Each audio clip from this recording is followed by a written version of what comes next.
What's up, everyone? Welcome to a brand new episode of the GBA Podcast. This is a platform where guilty by association meets gritty, blissful ambiguity. And I just want to say a quick shout out to Latrina. I was going to call you Latrina. I'm so sorry. Latrina, thank you for your beautiful message. I really do appreciate it. And you guys can see today I have a female guest, and I'm really excited. I love having women on. She goes by the name of Anne, and she is Haitian. And there is obviously hell breaking loose in Haiti for a while now, and not many people know what's really going on because obviously the media coverage is not really existing. Like there's literally hardly anyone showing or talking about anything. And I wanted to have that conversation. I want y'all to really take this in and listen to what she got to tell us, and hopefully you learn a thing or two or three.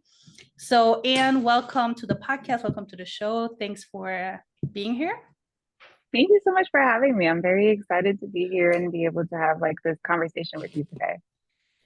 Me too. And we had such a great conversation prior to this. And I try to limit the conversations because I want the good stuff to be recorded. But when you connect with someone, you just connect. You can't help it. So, obviously, let's talk a little bit about your Haitian. You was born in Haiti. I'm Haitian. I was born in Haiti in 1990. I was born in Port-au-Prince, and I was also raised there. My first language is French. Well, I guess I would have to say my first languages are both equally French and Creole. I was exposed to both right from the start. Um, my parents are both physicians. My father actually he lived in the United States my whole life. But my mother is the one who raised us, my brother and I. She raised us out in Haiti. Um, and I would have to preface with saying that she raised us as part of the more privileged side of the Haitian society. And I think that kind of plays into like my background because my mother actually lived her life to serve the Haitian community as a pediatrician, and she worked for a nonprofit organization that actually served the children. They gave healthcare for free in the hospital that was funded by the Italian and French donations. So fully donation based care, and it's just an amazing organization. So she would take me off into the hospital with her. So I got to see what that life was like. And she was always like, you are privileged, but I want to see you be kind. And I want you to grow and be compassionate and to continue this work when you're older. And, I'm not a physician, but I guess doing the work for me is speaking up for my country, for my people, and telling the truth. Absolutely. And this is also very important. And I love what your mom, with the mindset that she raised you to have. And I think this is very important, especially coming from these countries. And before all of y'all get too excited about the Italian and French donations, let's not forget that France was an occupier and kind of like still is. But we're going to get into all of that. So you moved to the US when you were 17. Mm-hmm. And have you ever been able to visit ever since? I have gone. I used to go while I was still in college. I would go often. As of 2019, I have not gone back just because the situation deteriorated quite significantly. So there's a lot of violence, and this has been something that I grew up in, like from 1990 up until right this minute. There has been a lot of violence. We live in it. And it almost seems crazy to say like we continue to live in it, in the sense that life still goes on. You still try to go to school as best as you can, but you can and will eventually miss several weeks of school due to instability, due to lockdowns, due to, I mean, we've seen very violent outbreaks, and then you'll see like long periods of relative peace, but it's not something you can, that peace is definitely not something you can hold on to because you're almost conditioned to believe like, okay, there's going to be the next phase, it's coming, Okay, or kidnapping.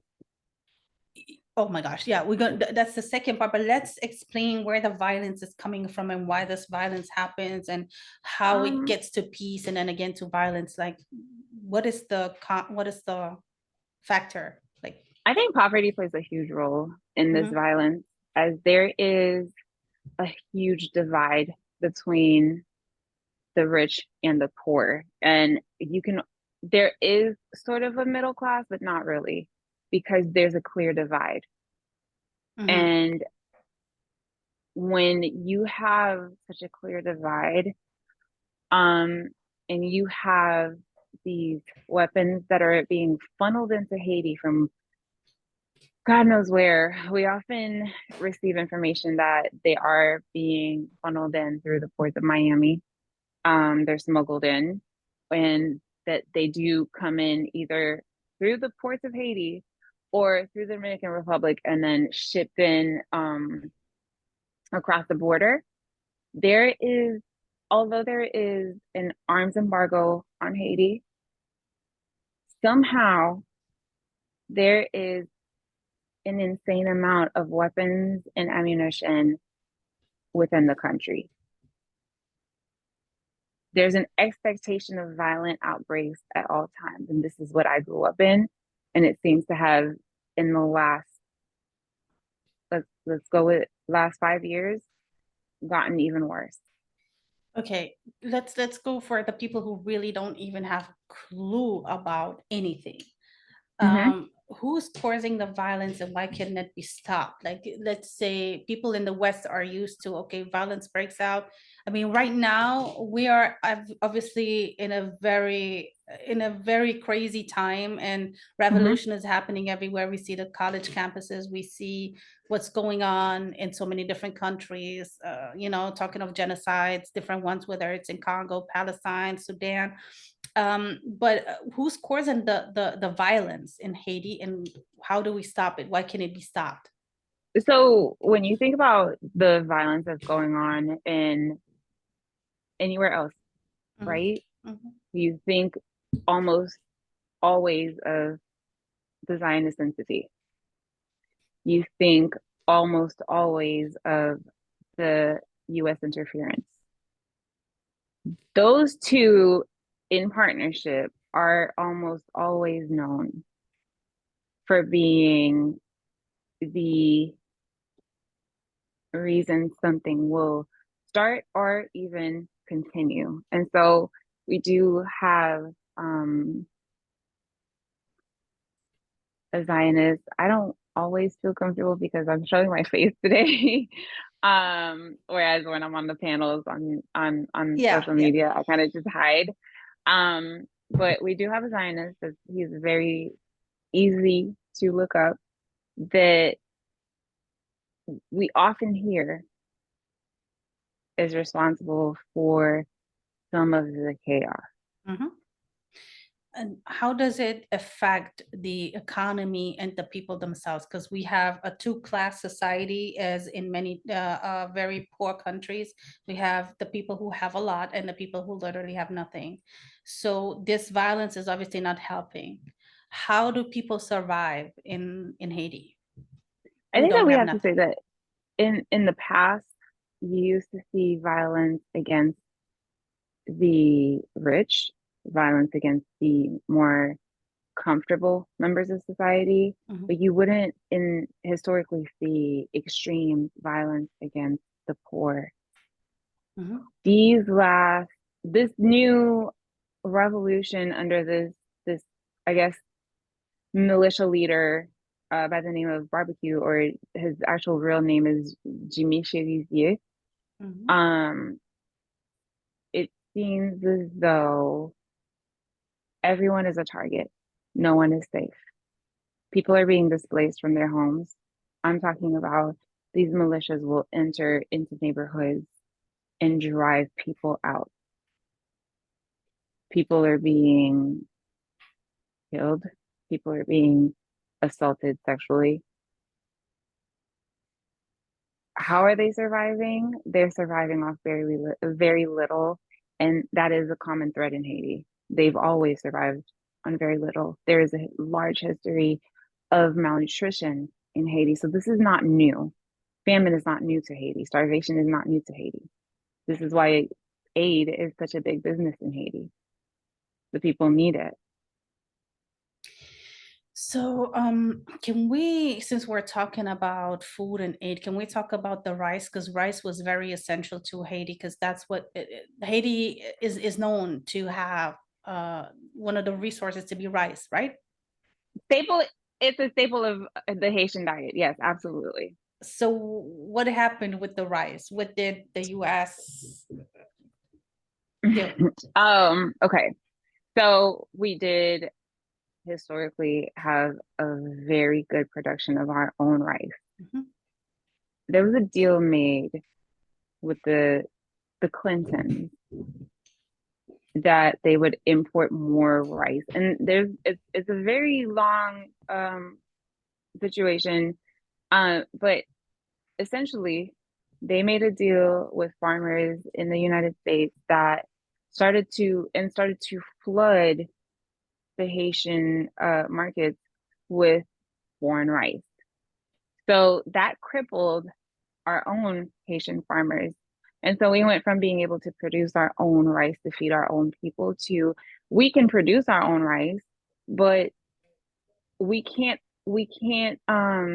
sell it at the price that the foreign rice is being sold, right? There was I can't necessarily place it if it was late last year or early this year, but it was within the last like 10 months. There was a report that was submitted, and I would have to go back and look it up for you. But there was a report that was submitted that the rice that had been imported from the United States was like heavily laced with arsenic. Yes. Um, they're poisoning our people. Yes. We could actually feed our own people, especially with that rice being one of our staple foods. I'm talking about personally, if you give me the opportunity, I'm eating rice at every meal. Personally, that's just like such a thing for us. We Mm. love rice.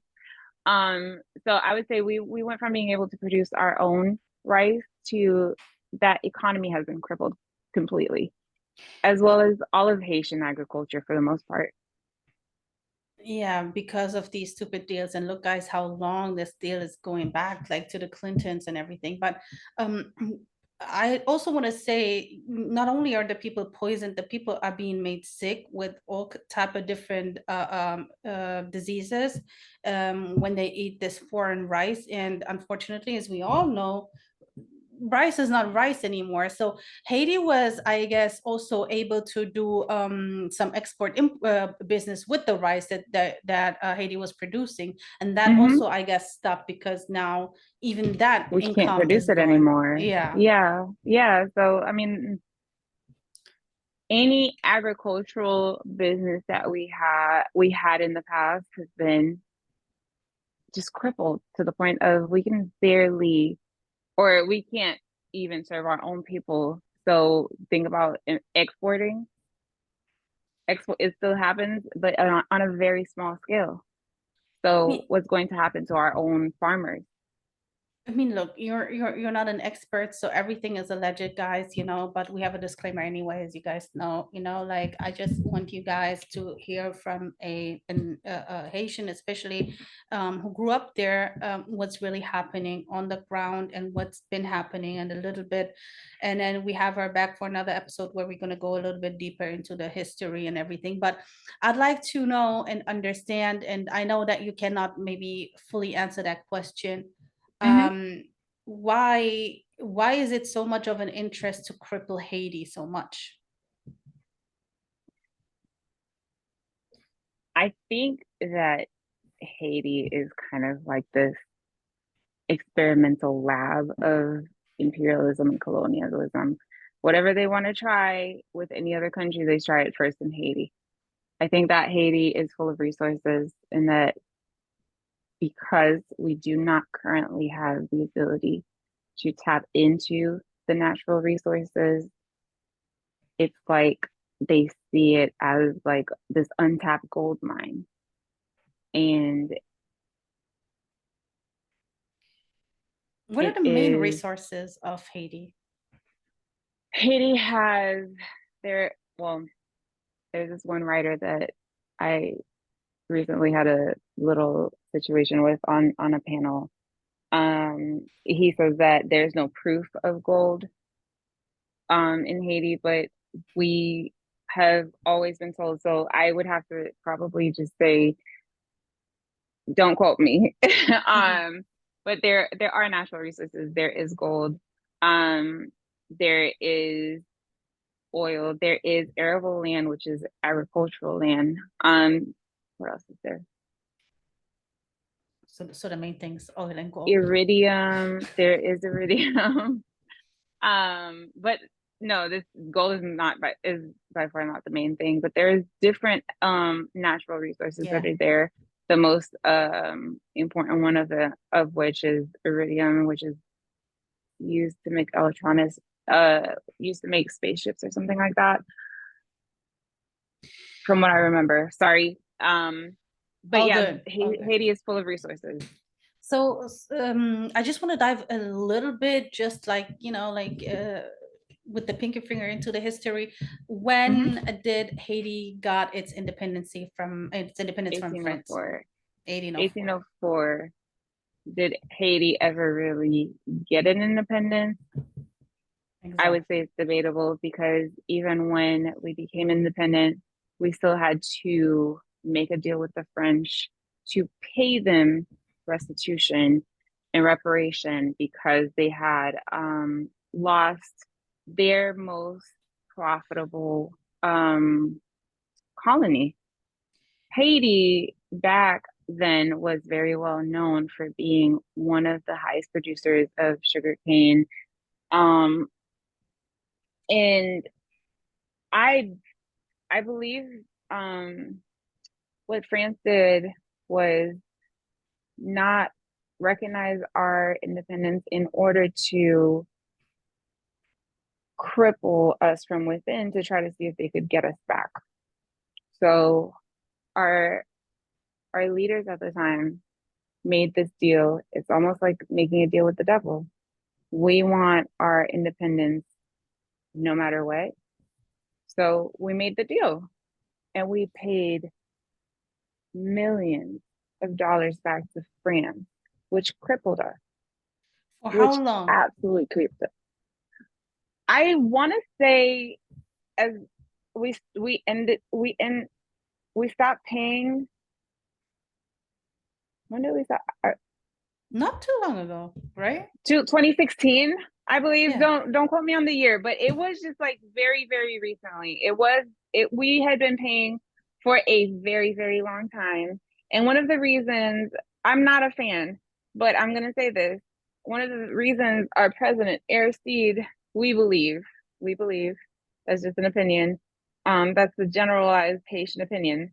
Aristide was taken out is because he in 2004 was constantly calling for reparations um, to Haiti from France. And I want everyone to take this in. This is 1804 when they got their so-called independence, and until recent years they've been paying, which is over 200 years. You have to pay for your independence when you don't even belong to these people in the first place, number one. But Haiti is a very, very resilient people, because you guys fought hard to stop slavery as well. And we helped other countries. Exactly. We helped the Dominican Republic. We helped Colombia and Venezuela. We helped all throughout Latin America to help free the people. So the connection between Haiti, Dominican Republic is very strong. Yeah, yeah. There is a lot to be said about the Dominican Republic and Haiti situation. But I will say here are the big lines. We were free, but we were free from the French. Across the border, they were not free and they were colonized by the Spaniards. They asked the Haitians to come and help them revolt. And the Haitians did. They were successful. They helped and they stabilized. And when they left, um, there in the history of the Dominican Republic and Haiti, there's been this, I guess, widespread. There's been this widespread misconception of Haitians are Black, Dominicans are not Black. Mhm. We're on the same island. We were colonized by all the same people because if you're really looking at it, Europe is Europe, That's right? right. There was there were slaves coming in from to both sides of the island. So are we really that different? No, but there is a history, and more recently of President Rafael Trujillo. He was more of a dictator. He just perpetuated this lie to his people that we were different, and there were assassinations. And at the time, the Dominican Republic was already doing better than Haiti, and Haitians would travel and become migrant workers. They worked on sugarcane plantations, and they would get assassinated back then. So I think there's been this long history of violence between after those times when Haiti and the Dominican Republic worked together. There have also been times where Haiti and the Dominican Republic were just enemies. At this point in time, I think there's relative peace, but it's not a real peace because the Dominican Republic is very, very quick to deport some of our more melanated people. And you know, and this is really what breaks my heart all the time because when people are really have the same colonizer, so to speak, as you said, Europe is Europe, Zionist is Zionist, end of story. I don't understand why people allow somebody from outside to create the friction between the same people. This is what irks me the most. Do you think about lack of reflection being the main? I personally believe that it's you're aligning yourself with something and you're not even actually stopping to think, well, wait, this doesn't make sense. This is not right. We should not be doing this. And this applies to anywhere you think of that we're seeing people being killed left and right. It's it's almost like you're either evil or you don't think. I Yeah. saw I saw someone get called out this morning for placing themselves with the Zionists. And they didn't even know the true conflict. So they had just placed themselves off just what they've heard on mainstream media. Mm. And so I think the lack of reflection is we don't go in and think, we don't go in and read, we don't educate ourselves enough. So I think that plays a role, but also when there is a history of colorism, that plays a huge role in the conflicts that come. Is that the reason why Haiti is where it is right now and DR is in a better place? Would you say colorism plays a role as well?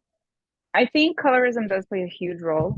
I Hmm. do see that there are turning tides because I do feel a lot more acceptance from the Dominican side.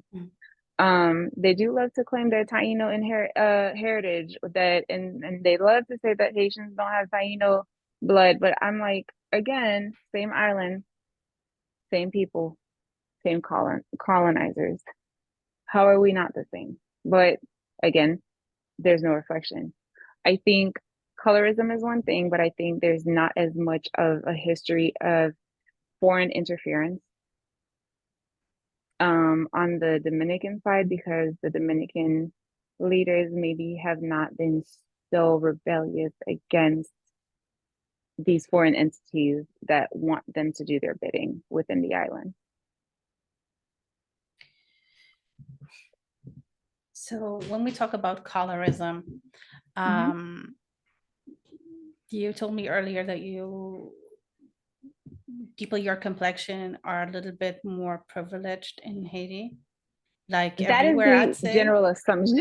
Yeah, That is the general that's what you assumption. said before people come for me, Yes. bro. I didn't say I was that. like, yes, yes. And I remember I was like, I don't like saying this. I don't like saying this. But it is the general assumption that, It's light everywhere, skin unfortunately. means privilege. Light skin Yeah, means privilege. And they see you and they don't know your background and they don't know your last name and they don't know this and they don't know that. But they see you as bullseye. And there's no defending yourself from that, because once they see the light skin, you're the target of you're mainly the target of the violence, whereas there's only a small percentage of the families in Haiti running the violence. The rest of us are just we're at least my family. I can speak for my family with certainty. We're trying to help our people. We're trying to give back to our communities. But there's a small percentage of these families that they want this chaos to continue. They want the oligarchs to continue to be the oligarchs and the poor people to continue to suffer because the oligarchs, are not suffering. so these people that are displacing people, the poor people, and just creating all these Those are chaos. militias. Those are Yeah, militias. yeah. I want to make it clear because you have to um there is a difference between the militias and the other people, because it just sounded like it's the same people, and I wanted to make it clear to the audience it's not. Well, They're I just don't paid by know them. if it's not. They're just paid I by was just them, about I to guess. say, I was just about to say, like, I think we can say they hide behind the militias and they send the militias out to do their bidding. And it's easy to Like they do kind of, everywhere. Yeah. yeah, it's easy to kind of just like get lost um in it, because what you see is these armed militias. Where are they getting the money from? Of course. It's the same, again, same people. But Mm-hmm. I just wanted to highlight that the militia are the ones that are actively displacing people, while the other people are more doing the background work, I guess, I mean, So they probably displaced themselves beforehand, so they went to places like most most of the privilege yeah, are dual citizens, whether it's Canada, U.S., France, yeah. whatever. I'm a dual citizen. Hmm. Um, they probably left. The people that actually are fueling it have probably already left and have very little still there. Hmm. Me personally, my mom's entire family is still there. um you said earlier kidnapping is also a big issue, and I mean we all know that um child trafficking is also going on in Haiti a lot. We saw that on, was it Sound of Freedom?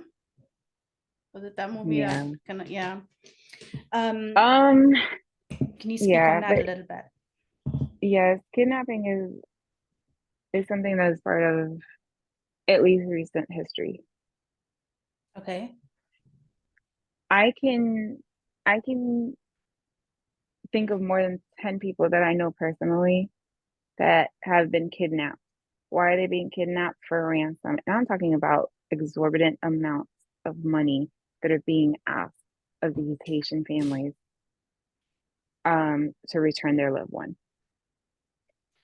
And it depends on where you end up when you're kidnapped, but you're either going to be treated well and they'll feed you and they'll clothe you and they'll do all of those things for you. And then there are people that don't end up so well. Um, On February 2nd, of last year, 2023, my mother was taken. She never came home. To this day, we've heard things, but we have never had confirmation of what really happened to her. We know that when they tried to, when they were attempting to take her, she tried to get away.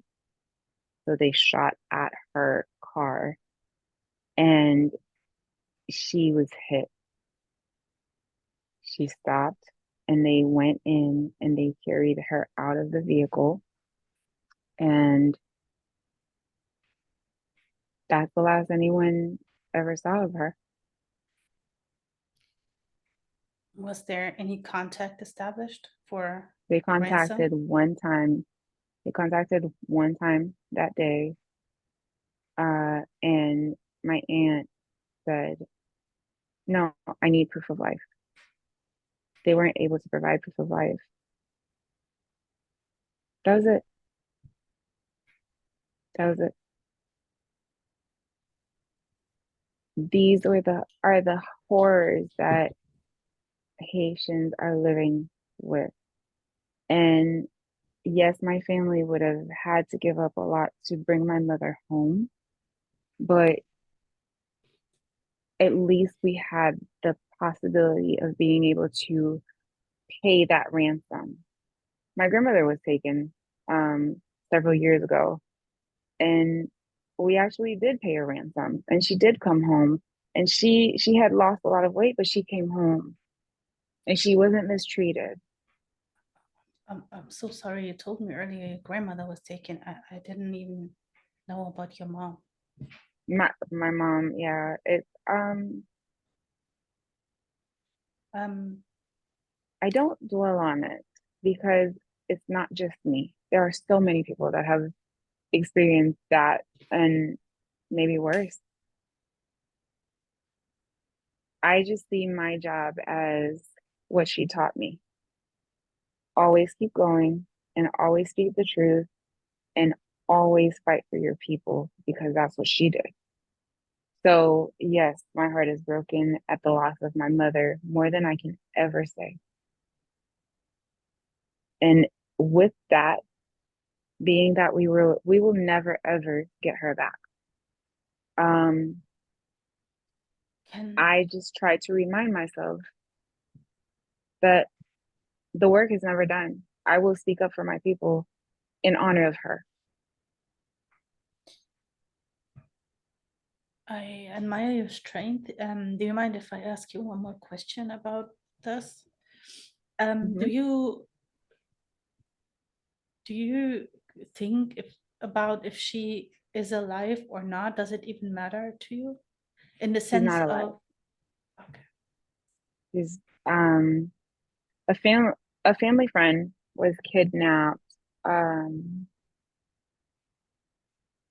several months after my mom's kidnapping.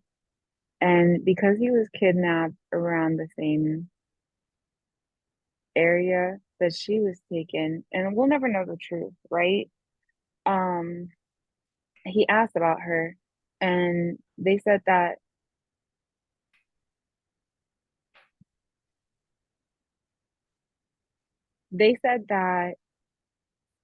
she had died of an infection, and he asked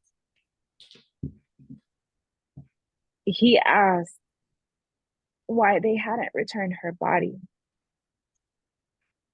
And It's okay. they said, well, when the criminals are taken, um, that they get burned um on the street. And so they said that that's what they did with her body. They chopped it up and they took it up to the beach and they burned her body. So whether that's true or not, I'll never know for sure. Um, but yeah, that's what we know. That's what we know. Thank you for sharing this. This is absolutely horrible, and this is why they say it's heartbreaking that your own people are able to do this to you because they get paid for and by higher people. This is sickening. And apparently there was a list at the time when she was taken, there was a list of the families that needed to be targeted. But there were other people too from like that were much less um affluent, much less um some were merchants, some were just like they were taken too. And they Why? never came home too. Why? It's it's I guess money, power. I don't really know. I don't think any of us actually ever was able to figure out what the end goal is. I think most most of the kidnappings start out as a for ransom situation. And I don't know, I guess maybe when you taste blood, you keep wanting more of it. I heard organs, but Hmm. It's possible. It's possible. But we have never, there's no proof. So a lot of it is just a lot of speculation. But it could be organs, it could be sex trafficking, it could be just any number of things. um would you ever want to go back? I mean, obviously not right now, but is there a chance, like, and the reason why I'm asking this is because it leads to the question of why do you feel the West is not doing anything, you know? I mean, is Why the don't West we not know? causing it? Yes, but I mean, look, to me, this is all a very weird game. You have the West causing it, and then at the same time, you have Western nonprofits coming in, as you said earlier, French donations, Italian donations. It just Well, seems a big game.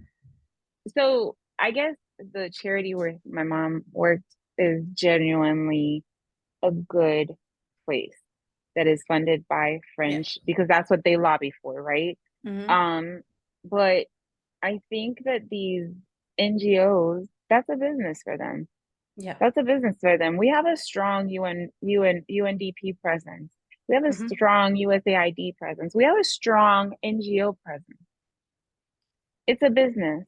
Haiti is just the perfect place to have that aid business go on. And there's actually a really good book that was written by Jake Johnson called Aid State. And it talks specifically about what happened from 2010 on, from the earthquake on. And I think if you wanted like actual understanding of what role the NGOs in Haiti play, that's a good place to start.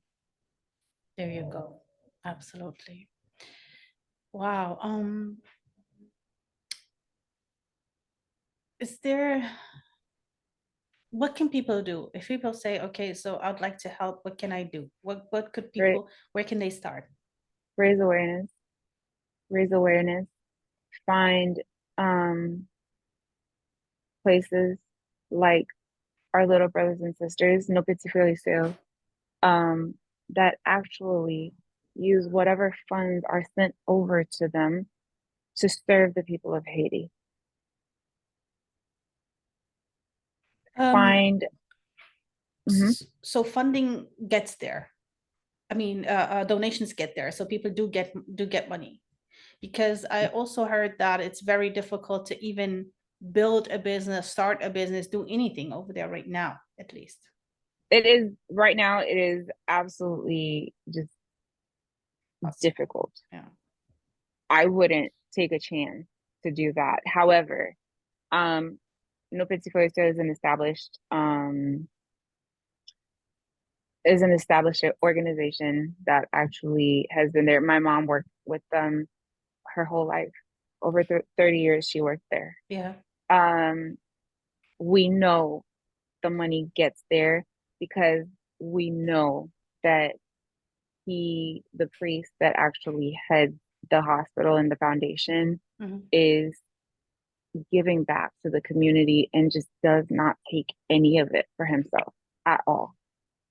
He has built this amazing hospital, orphanage. I'm telling you, even rehabilitation places for children that are disabled. I'm saying I have personally seen the money be used for good. So if it's an organization, you want to vet the organization if you want to send money. But I think for me, if I had to say something, if if I had to say, I would 100% please just spread awareness.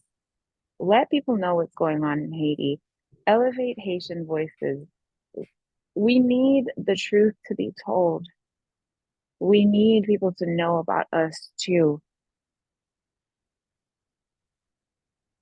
But to Absolutely. answer your previous question, yes, I would 1,000% go back. If you would have asked me before this year, if you would have asked me anytime last year when I was still in like the deep trenches of mourning, I would have said no. But today I can easily say that is my home. Can I just say you have an amazing personality and an amazing mindset, and it was Thank so you. easy to do this with you because you took all my hints and you just worked with it, and it doesn't always work this well, I'll tell you that. But I admire resilience and I love resilience. I love strong people, and your story is crazy. I just, there is more people than you think going through maybe not the same thing, but also like lost somebody close to them. How do you cope every day? I just want you to share maybe something, how you do it, like because you have a strong mindset and maybe someone can, take something from that. um, I just I start out my day with talking to her. I know she's not here and I know it sounds crazy, but I No, just it talk to her, doesn't. Mommy, I'm here and I'm doing it for you. I'm gonna keep doing this for you. I'm gonna keep speaking for my people. And that gives me kind of like the boost to put my feet on the ground and get up from that bed. And then I just tell myself, well, if I keep going, then I'll reach the right person. And so it's just a matter of speaking to her spirit, her energy, and remembering what her work was and remembering what she taught me and remembering that Haiti matters. Haiti matters and we deserve to spread awareness about our country. And so if she's no longer here to do the work, it is it's my turn. And so I can't give up. I love that. Wow. Thank you so much Thank you for for having sharing me. everything. I really, really appreciate you and I appreciate your willingness to share everything. And though it was not easy and it will never be easy, but it's a start and keep doing what you're doing because you're doing great. Thank you so much. Thank you for having me. I really did enjoy having our conversation today. Absolutely. Guys, thank you for tuning in. We will have the link to donate in the show notes, as per usual. And I see you guys next week with a brand new episode. Peace out.